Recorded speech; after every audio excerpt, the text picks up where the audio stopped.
Assalamu alaikum wa rahmatullahi wa barakatuh. Ya ayyuhal Muslimun. To the long-time listener and first-time visitor, we welcome you to this episode. Now, without further ado, let's get into it. Alhamdulillah, hamdan kathiran tayyiban mubarakan fih, kama yuhibbu rabbuna wa yarda. Ashhadu an la ilaha illallah wahdahu la sharika lah. وأشهد أن محمدا عبده ورسوله الناصح الأمين اللهم صل على نبينا محمد وعلى آله وصحبه أجمعين ومن تمسك بسنته إلى يوم الدين ثم أما بعد الحمد لله على نعمة الإسلام والسنة. All praise and thanks belong to Allah for guiding us to Islam and for guiding us to the Sunnah. يا عباد الله, الفلاح بفهم مقاصد النكاح, success by way of understanding the objectives of marriage. Naam, success by way of understanding the objectives of marriage. In the previous sitting, and if you haven't heard that sitting, then inshallah ta'ala, we advise that you go back and you listen to that one first, inshallah ta'ala, because here we're going to be picking up where we left off in that sitting. Naam, there we mentioned a few of the objectives of marriage. Naam, we mentioned a few of the objectives of marriage. So we continue inshallah ta'ala, and I don't want to recap because I don't want to make this unnecessarily longer than what it needs to be. Bithnillahi ta'ala. Naam, because I don't want to have to come back now and do a part 3. So inshallah ta'ala, we're going to try to keep it to just 2 parts. Bithnillahi ta'ala. Naam, so for that reason, we're not going to recap. In any event, I digress. We left off before mentioning the next objective of marriage. And that next objective of marriage is so that we may live in a good manner with one another. Now, in other words, to establish a good life. In order to establish a good life, we have to be married. Marriage helps us establish a good life. And from the objectives of marriage is to establish a good life. A good life meaning that is healthy mentally, naam, as well as everything else, as well as physically and, emotionally, naam, but one that it helps us, it helps our emotional health, it helps our mental health, it helps us, naam, across the board, it helps us. Of course, that woman who's going to be a support for you, and likewise for the sisters, that man who's going to be a support for you. Now, that person is going to be your confidant, that person who's going to be there with you through the ups and the downs and so on and so forth, that dependable person in your life. Marriage helps to establish this. And a sign of a healthy marriage is that each individual partner becomes that for their counterpart. That's signs of a healthy marriage. But a marriage where a man cannot rely upon his wife, nor vice versa. A marriage where the woman, she does not see her husband as a source of support, but she looks for support elsewhere. This is signs of a bad marriage. This is a sign of a bad marriage. No one gets married for that.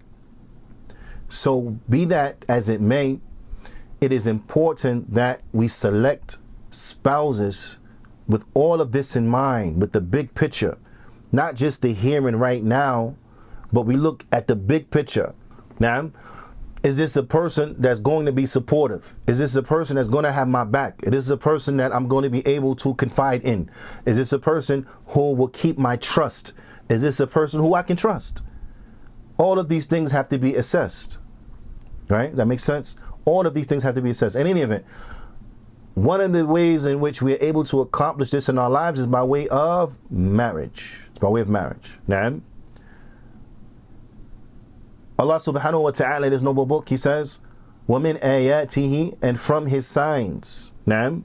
And خَلَقَ لَكُم مِّنْ أَنفُسِكُمْ أَزْوَاجًا, that He makes for you from your spouses. That He makes from you for you spouses. Naam. And Allah ta'ala here is addressing the men.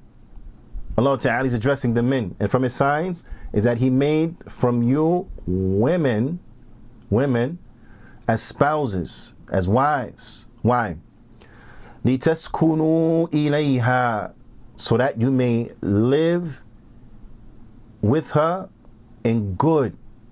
So that you may live with her in good. That makes sense? Now, so that you can have a good life with her. Allah Ta'ala, He says, وَجَعَلَ بَيْنَكُمْ مَوَدَّةً وَرَحْمَةً, and He made between you two affection and mercy. So affection and mercy, these are also signs of a good marriage. Affection and mercy. So when picking a spouse, you need to reflect on this. Is this a person that is affectionate? Is this a person that is merciful? Or does this person come across as being rough and abrasive, a person who is not merciful? Because if that is the case, and this is a person, you don't want to marry that person. That's not the one. So one of the objectives of marriage is to have a good life. Someone who could be there as a support for you. Someone who could be there to help you. Someone who could be there to aid you. Someone who could be there for you to assist you. Someone who you confide in. Someone who you can vent to. Someone who will not mentally abuse you. Will not emotionally abuse you. Will not physically abuse you. Someone who will be affectionate towards you. Not someone who will treat you abrasively and in a rough manner as if they don't care anything about you. Someone who will be merciful towards you. Not someone who will not show you any type of mercy and consideration. All of these are from those things in which marriage helps to establish, and we have to keep this in mind and know this when we're picking our spouses and deciding on who to marry. So it's not just about the one who is attractive. It's not just about the one who has the bank account. It's not just about the one who to the end of it, but it's about one who is righteous, one who is going to fear Allah subhanahu wa ta'ala as relates to you, one who is going to do right by you and treat you in a manner that is just, in a manner in that they have been commanded to deal with you and act with you in, one who is going to be able to take care of your mental needs, your emotional needs, your physical needs, so on and so forth. Now, all of these things are extremely, extremely important. And these are things in which the marriage, it comes to fulfill. So these are from the objectives of marriage. Next is that by way of marriage, an individual can seek after those good deeds that cannot be attained except in marriage. So there are a host of good deeds that you can only get through marriage. You can't get them any other way. So marriage helps us to attain these good deeds. So when you hear this and you understand this, then you realize that marriage is always an option. Okay? Muslims should never think in their mind, well, marriage is nice, but not really important, or it's not really necessary. No, marriage is always necessary, always. So I encourage the Muslims to marry. I encourage the young to get married now, and I encourage the parents to help their children get married when they are of age to do so, to help them and to assist them. Not to tell the boys, listen, and you can't get married until you can do X, Y, and Z, knowing how difficult it is for a male to reach that point in society where they can do everything across the board by themselves. Now, you have grown adults who've been adults for decades, and they have a hard time making it on their own. They need help, right? You have grown adults who've been adults for decades who have a hard time making it on their own. So now you want to tell a young adult, right, someone who's new to adulthood, you got to make it everything on your own until. Then they get destroyed, because you know how much time is going to be between that until, that how much time that until is going to take, and then what are you going to do in the meantime? You understand? Oh, just fast. Now fasting is a way to help, but fasting is what? Is the second option, not the first option. It's the second option. Now, your parents helping helps you to be able to do it. So I encourage the parents, help your children. If that means that your son and his wife has to live with you, so be it. Let them live with you. Let them live with you. Naam, why not? Let them live with you in the halal. Help them. And how beneficial is this? Because you're able to help a young couple learn how to be a couple, learn how to be married, learn how to interact with one another, learn how to talk to one another, learn how to resolve differences, learn how to resolve conflicts, so on and so forth, when they have people helping them. Not saying that you overly get involved in their relationship, right, and become overbearing, but that you're there as an anchor, you're there as a support in the event of, if they need, break glass in the event, right? That you're there for that you can help them. You can help them stay together. You can help them weather these storms, these emotional storms and things of this nature. You can help them learn how to be their ideal husband and the ideal wife. But you're not going to be able to do this if you yourself are not that. Al-faqidu shay la yu'tihi.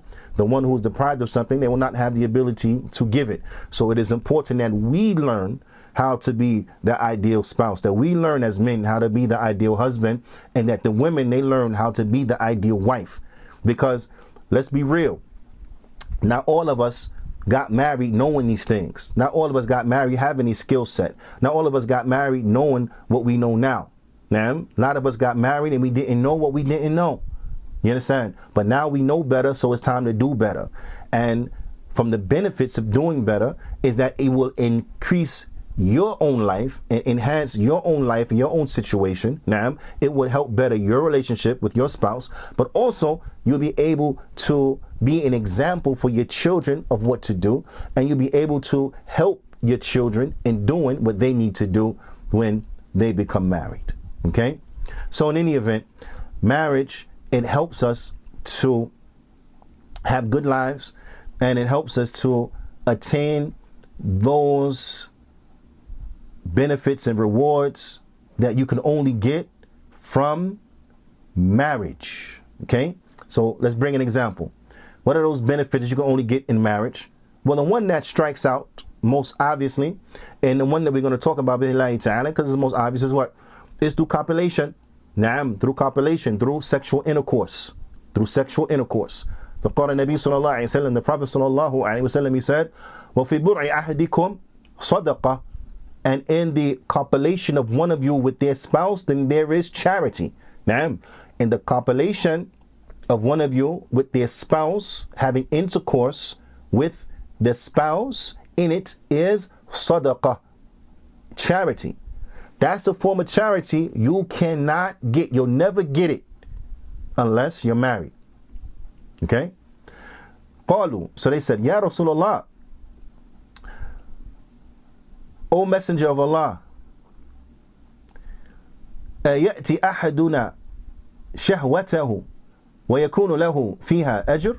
He said, O Messenger of Allah, one of us will go to their desires and they'll get a reward for that. One of us will go to fulfill their sexual desire and they'll get a reward for doing that. فقال النبي صلى الله عليه وسلم, so the Prophet صلى الله عليه وسلم, he said, أَرَأَيْتُمْ لو وضعها في حرام فكان عليه فيها وزر.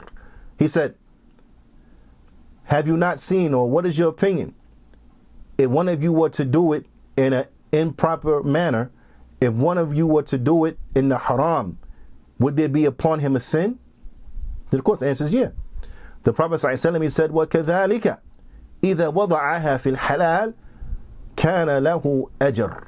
He said, likewise, if he does it in the halal, then he will have a reward. If he does it in the halal, then he will have a reward.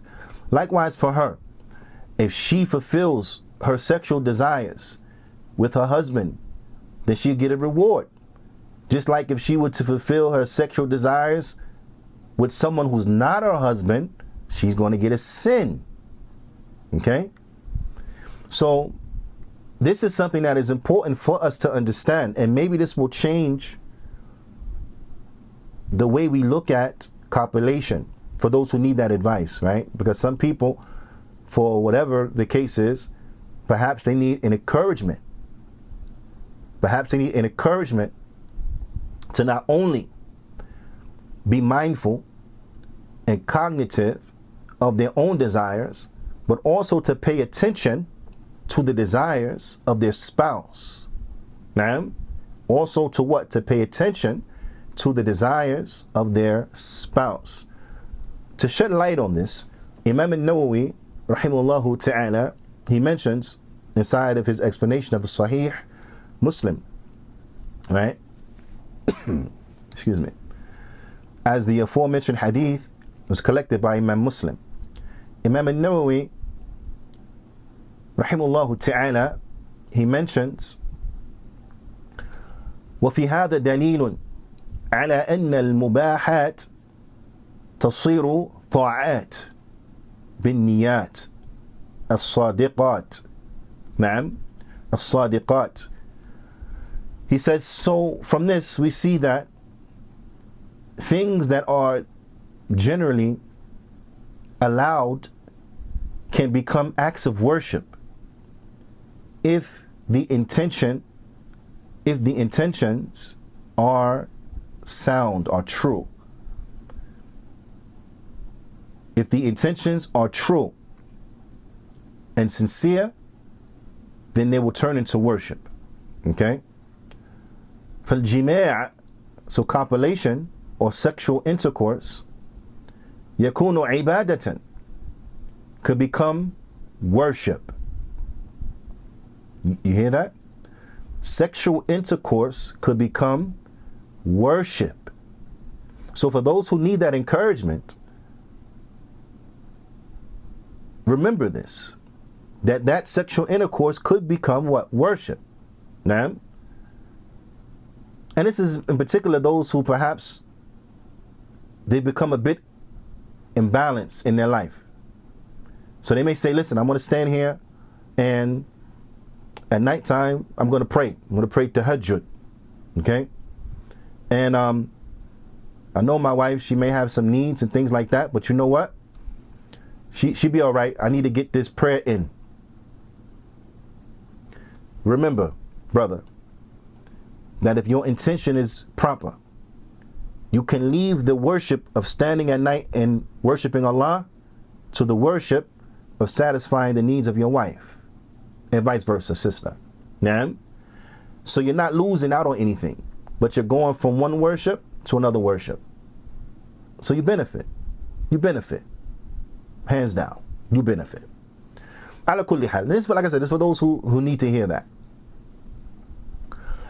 So, فالجماع يكون عبادة. So, copulation, sexual intercourse, it could become worship. إذا نوى به قضاء حق الزوجة. It could become worship if they intend by it the fulfillment of the rights of the wife. If they mean by it the fulfillment of the rights of the wife. Now, so brothers, if you intend to fulfill the needs of your wife, then this is going to be ibadah for you, and you're going to be rewarded for it by Allah subhanahu wa ta'ala. وَمُعَاشِرَاتَهَا بِالْمَعْرُوفِ. And if you intend by it to live with her in a manner that is good, that manner that Allah Ta'ala, الَّذِي أَمَرَ اللَّهُ تَعَالَى بِهِ, that manner that Allah Ta'ala has commanded men to live with their wives.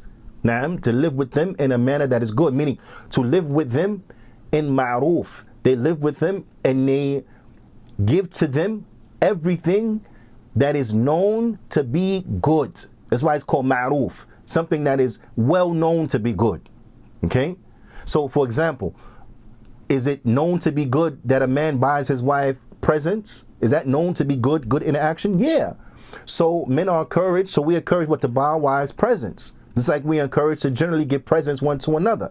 Tahadu, tahabu. Give presents and you'll increase love amongst yourselves. Naam. So how much more so your wife? So now I'm giving the wife presents, and this is known to be good. Everyone knows it's being good. No dispute, undisputably good, right? Likewise, paying her bills, buying her clothes, taking care of her, so on and so forth. All this is known to being good. That's interacting with someone in a good manner. That's known. It's ma'ruf. It's well known. No one has to explain that. This is common sense. So then likewise, taking care of her physical needs enters into interacting with your spouse in a good manner. Because if someone had a spouse and they were physically frustrated, sexually frustrated, now, unsatisfied, so on and so forth, would you say that woman is in a good situation? No, you say that's pretty bad. That's a bad situation. That's not very helpful to her. But if she was in a situation where she was sexually satisfied,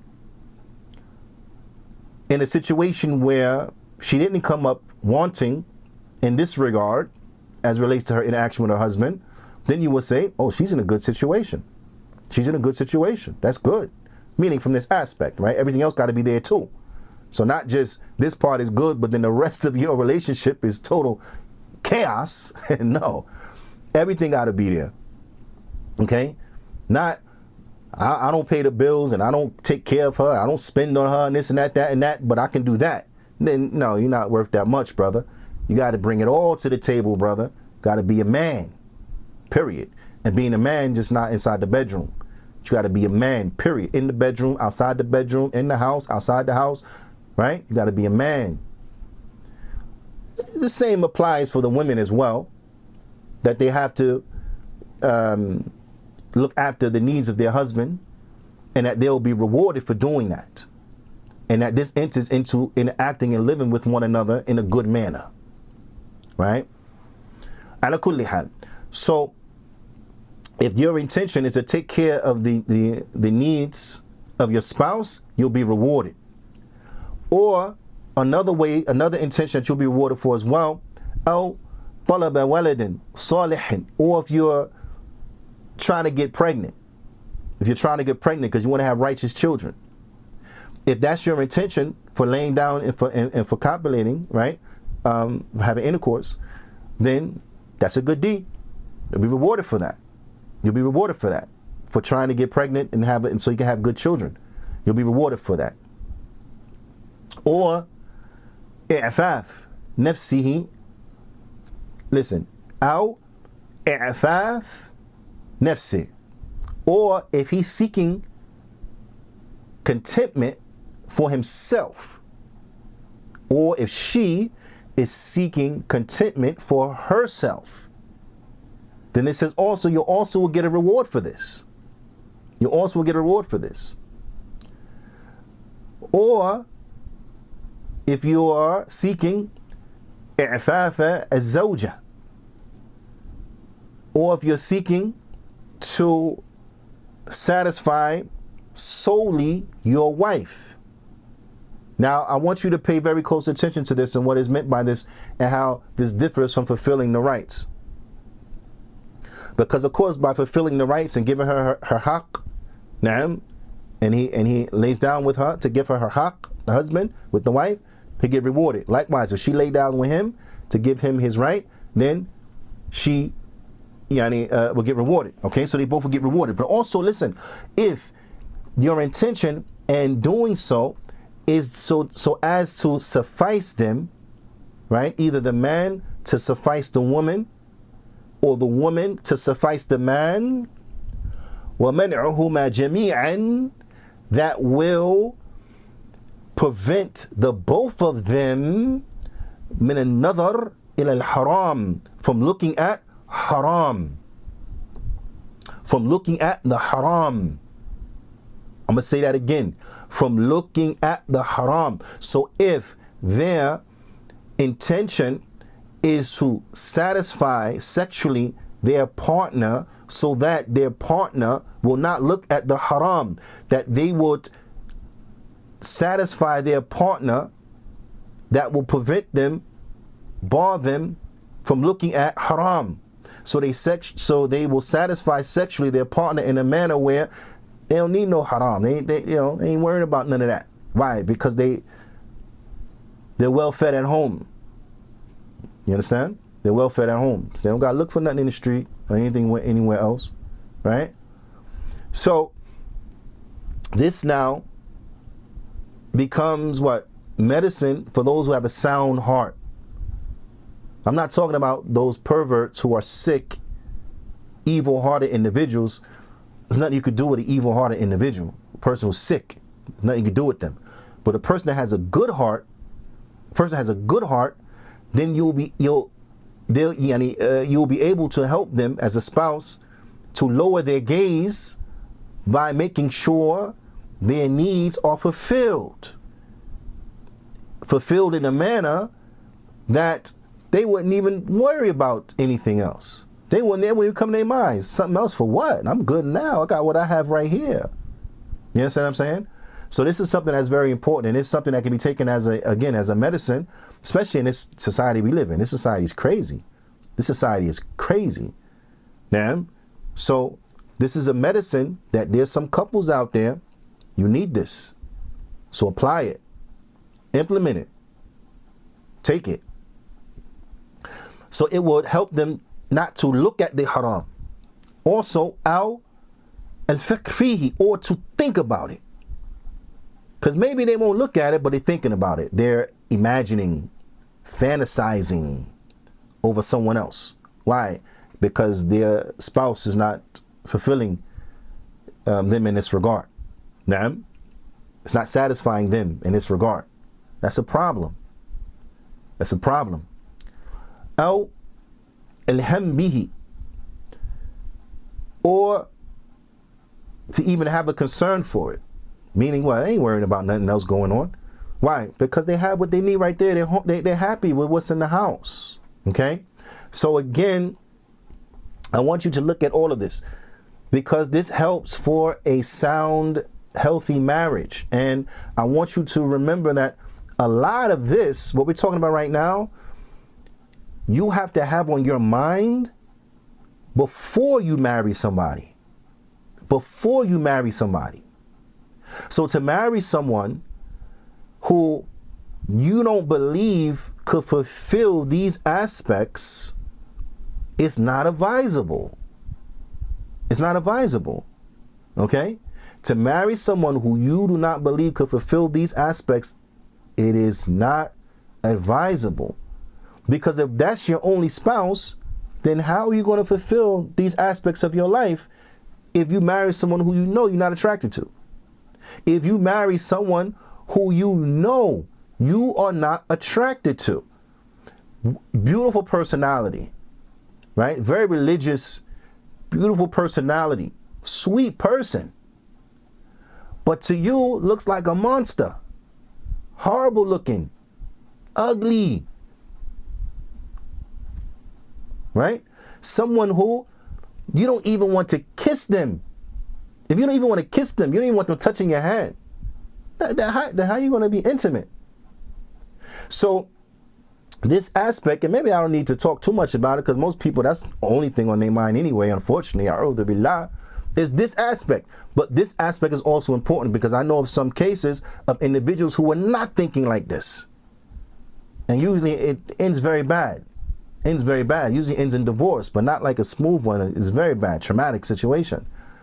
So this also has to be upon the mind of an individual, bidnillahi ta'ala, when going into a marriage, to make sure that they marry someone who's also, could fit the bill in this regard. Okay? And as far as anything else, then of course, it involves good communication and action and so on and so forth. You understand what I mean? Inshallah ta'ala. And then everybody will be happy, inshallah ta'ala. Ala kulli hal, if this is your intention to help your spouse stay away from haram, that's a good deed. Okay? To help yourself or your spouse or both of you together stay away from haram, either looking at it, thinking about it, being worried about it, so on and so forth, then that's a good deed. أو غير ذلك من المقاصد الصالحة, or other than that, from righteous objectives, then you get rewarded for it. So This type of reward you can only get via marriage. And this is a reward for you in your lifetime. But listen, marriage is also the gateway for a reward that will extend beyond your lifetime. It will extend beyond your death. So marriage is important, because if marriage is the way, or from the ways that you can have good deeds after you die, then is marriage really an option? Maybe, maybe not. No, marriage is definitely, I need to get married. That has to be intention. If Allah takes my soul before I get married, okay, I'm okay with that. But my intention is to get married. My intention is to strive to get married before I die. That's my intention. And that should be your intention, everybody's intention, to get married, because these things here we need, especially the good deeds after we're dead. Come on. Anybody out there do so much good deeds you feel like, I'm good. Once I die, I got everything I need to make the right side scale heavy to outweigh the left. Anybody feel like that? Anybody feel like that?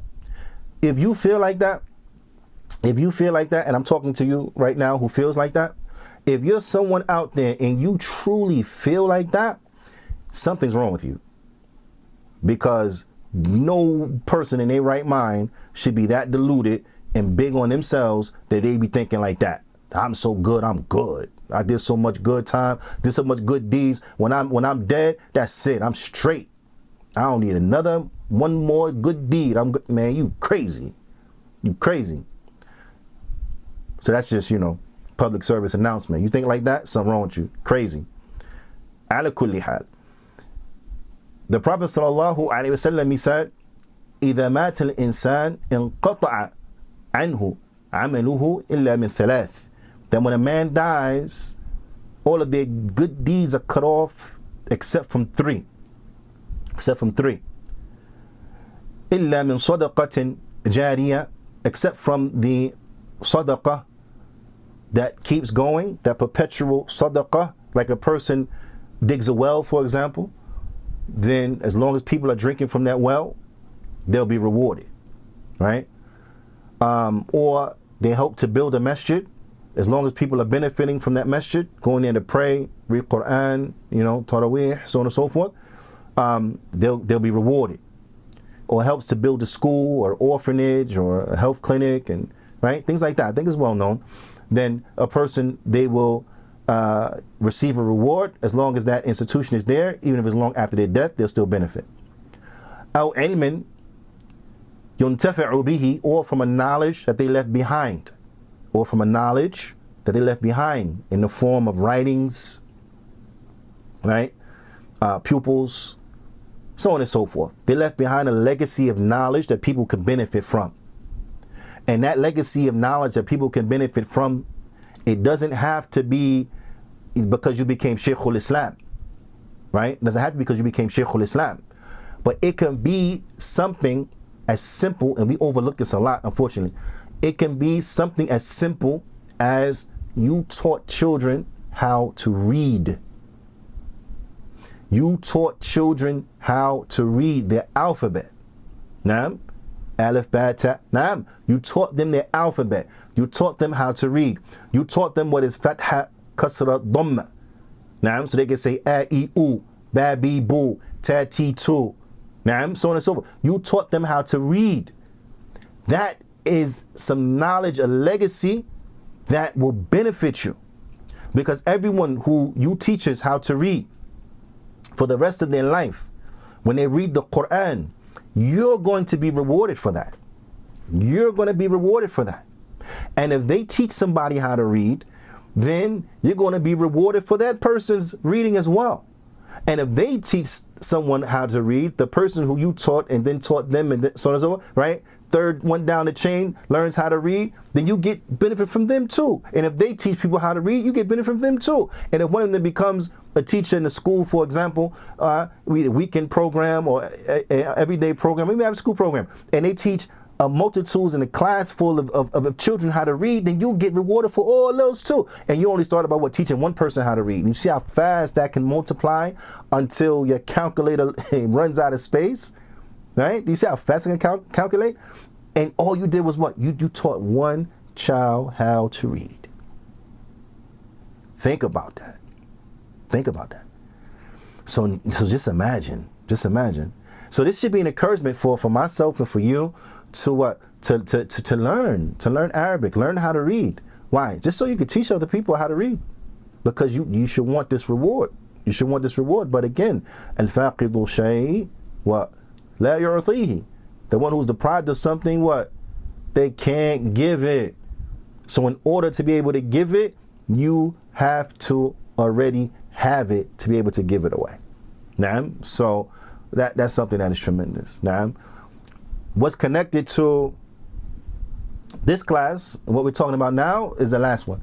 أو ولد صالح يدعو له, or from a righteous child that makes dua for them, or from a righteous child that makes dua for the parent after they're dead. So your children, then they are gateways and means for you to receive good deeds after you are dead. In order to have a righteous child to make dua for you, then what? You have to get married.